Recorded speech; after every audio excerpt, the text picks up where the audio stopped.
প্যাকেটে নিয়ে নিয়েছি, টোটোতে বসে বসে খাবো।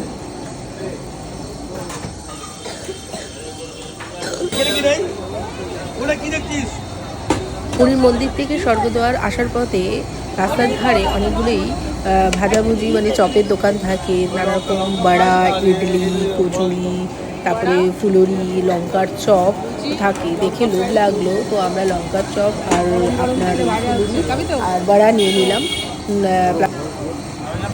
তার সাথে কিনলাম অনেক টুকিটাকি জিনিস, যেগুলো বসেছিল দেখে খুব ভালো লাগছিল, যেগুলো গিফট দেওয়ার থাকে কিছু নিজের ঘরের জন্য, ডেকোরেশনের জন্য নিয়ে নিলাম। মল্লিক এত শপিং করেছে ঘুরতে আর পারছে না। আর অলিক এত কিছুই জিনিস কিনে ফেলেছে যে আর প্যাকেট ধরতে পারছে না, দেখে হাসিও পাচ্ছে, মজাও লাগছে। খাবে? ওগুলো কি খাবি? হ্যাঁ খাবি তো? হরে